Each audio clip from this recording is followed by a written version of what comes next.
रमता राम जपो रे प्राणी, अब तो सुन ले राम कहानी।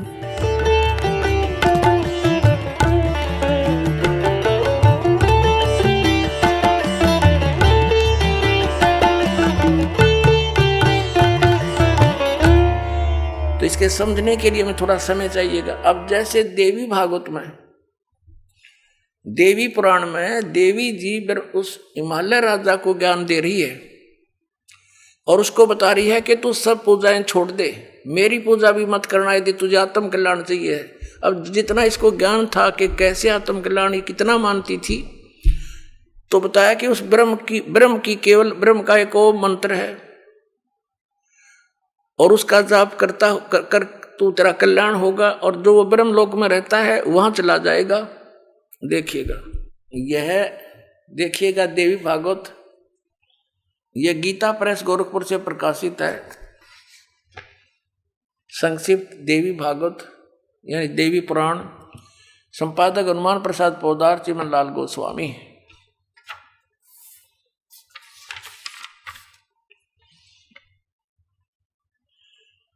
प्रकाशक एवं मुद्रक गीता प्रेस गोरखपुर, गोविंद भवन कार्यालय कोलकाता का संस्थान। हम ज्यादा ना पढ़ेंगे, अपने काम का पढ़ेंगे। 562 पृष्ठ पर ले चलते आप। 7वां स्कंद,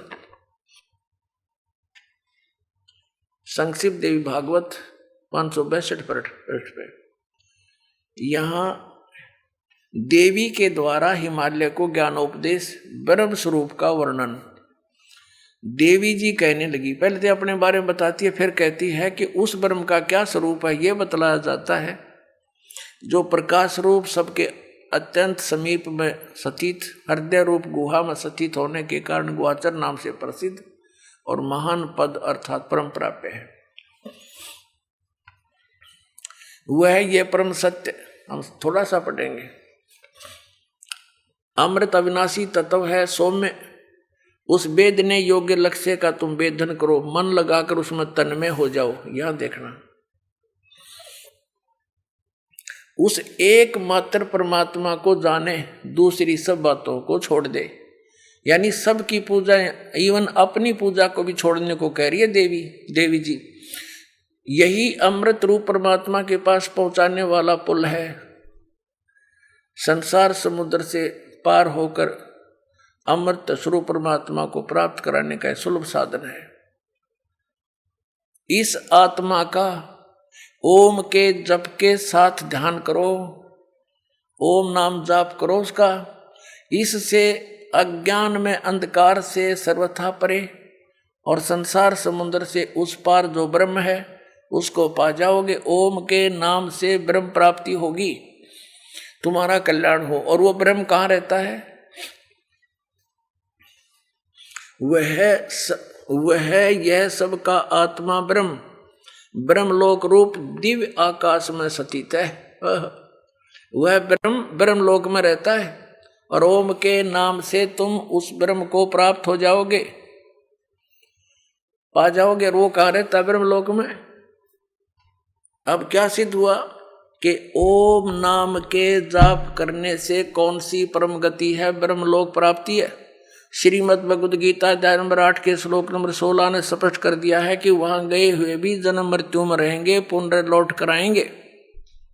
अब हम फिर आते हैं दोबारा श्रीमद् भगवद गीता पर। देखिएगा, अब ये स्पष्ट हो गया। श्रीमद् भगवद गीता अध्याय नंबर 8 में के मंत्र नंबर 13 में इसने स्पष्ट कर दिया है कि ओम इति एकाक्षरम ब्रह्म व्यवहारण माम अनुस्मरण यह प्रयाति तदन देहम स याति परमाम गतिम। माम ब्रह्म, मुझ ब्रह्म का यह एक अक्षर, ओनली वन मंत्र ओम है। माम ब्रह्म माने मुझ ब्रह्म का। ओम इति एक अक्षरम, केवल यह एक अक्षर है, नथिंग एल्स। और व्यवहारण माने उच्चारण करके, श्रवण करता हुआ। यह प्रयाति तदन देहम स याति परमाम गतिम। यहां से शुरुआत किया अनुवाद का। जो पुरुष ओम, इस एक अक्षर रूप ब्रह्म को उच्चारण करता हुआ मुझ निर्गुण ब्रह्म का सेवन करता हुआ शरीर को त्याग कर जाता है, वह पुरुष परम गति को प्राप्त होता है। कौन सी परम गति को? यह कंसेप्ट क्लियर कर दिया श्री देवी जी ने कि ओम नाम का जाप करो, ब्रह्म को उद्देश्य रखो और कहाँ पहुंच जाओगे? ब्रह्म को पाओगे। कहाँ रहता ब्रह्म लोक में? 8वें अध्याय के 16वें श्लोक में गीता के अंदर स्पष्ट कर दिया है कि ब्रह्मलोक पर्यंत सभी पुनरावृत्ति में सभी लोग वहां गए प्राणी भी जन्म मृत्यु में आते। अब आपको दिखाते हैं गीता जी अध्याय नंबर 8 के श्लोक नंबर 5, 6, 7, 8, 9, 10। 5 और 7 में तो गीता ज्ञान दाता अपने विषय में कह रहा है। 8वें अध्याय के 6ठे श्लोक में इतना कहा है, जहाँ आशा ता बासा होई, मन कर्म वचन सुमरियो सोई। जिसके अंदर आशा लगाकर तुम जाप करते रहोगे आजीवन, अंत में उसी को प्राप्त होगे। अब देखना अध्याय नंबर 8 का अब श्लोक नंबर हम 5 पढ़ेंगे। अब हमने ये भी पढ़ दिया था, अब थोड़ा सा फिर रिमाइंड कराते हैं, भूल गए होंगे। 8वें अध्याय के प्रथम मंत्र में गीता ज्ञान दाता से अर्जुन ने पूछा किम तत्परम। आपने 7वें अध्याय के 29वें श्लोक में जिस तत्परम को तत् ब्रह्म, उस ब्रह्म को, संपूर्ण अध्यात्म को, संपूर्ण कर्मों को जानते हैं, वो जो मेरे शरण होकर जरा और मरण से छूटने के लिए प्रयत्न करते हैं, वे पुरुष तत्ब्रह्म को और अर्थात उस ब्रह्म को, संपूर्ण अध्यात्म को, कर्मों को जानते हैं। यहाँ अर्जुन ने पूछा था 8वें अध्याय का प्रथम मंत्र में किम तत्ब्रह्म।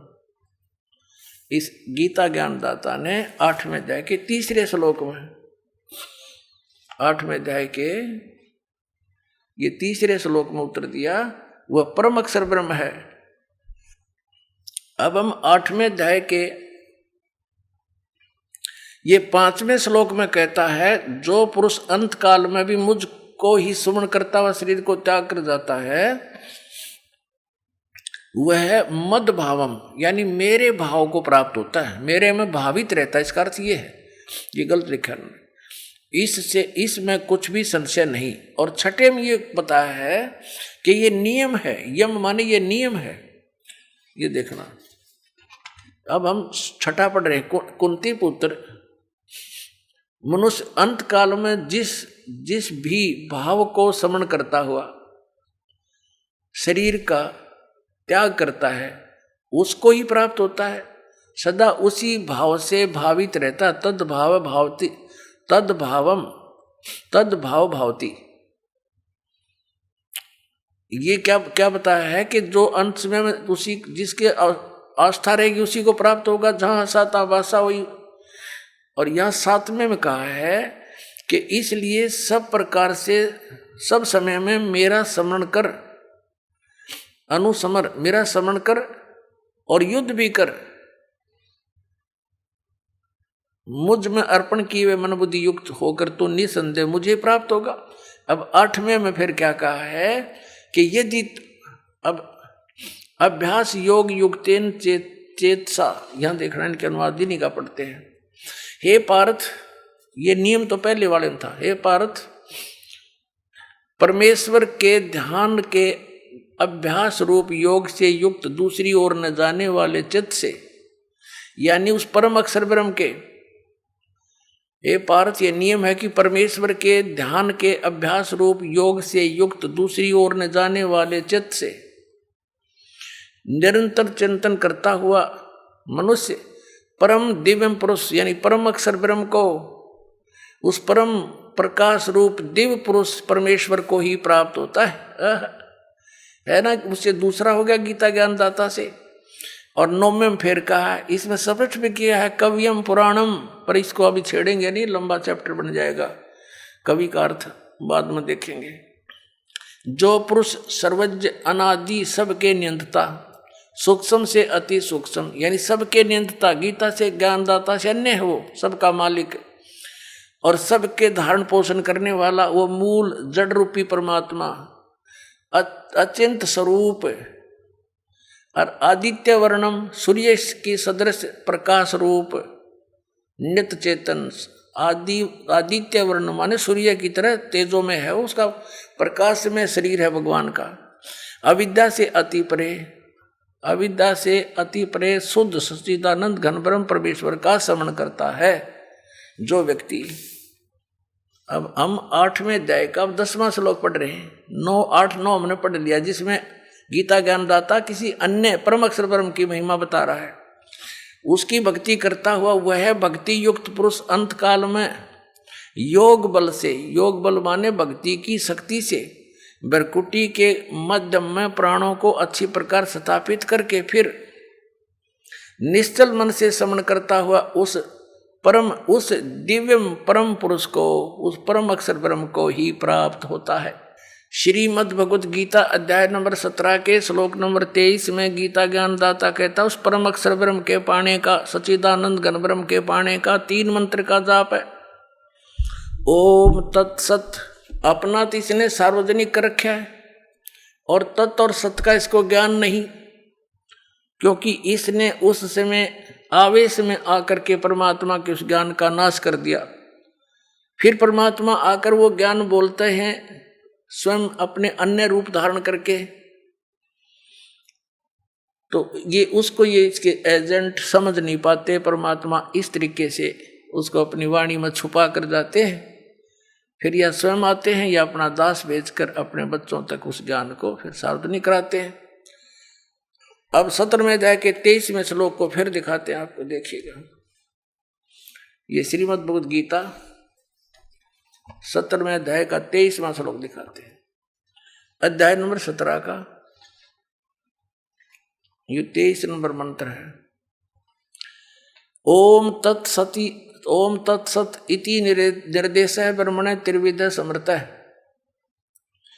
ब्राह्मणा तेन वेदा च यज्ञा च विहिता पुरा। ओम ओम तत् तत् सत सत। ओम तो सीधा है, तत् और सत ये गुप्त है, सांकेतिक है। ऐसे यह 3 प्रकार का सच्चिदानंद घन ब्रह्म का नाम कहा है, वो परम अक्षर ब्रह्म का नाम कहा है।